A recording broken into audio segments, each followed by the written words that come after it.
Buwas damlag sang aton mga bata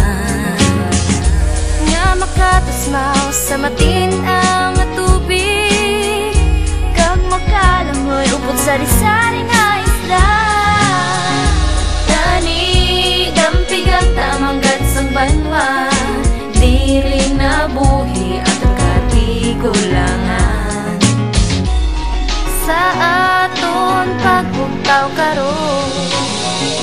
paghigugma aton pukawon pagbago aton nga himuon kay pag-uswag aton maangkon.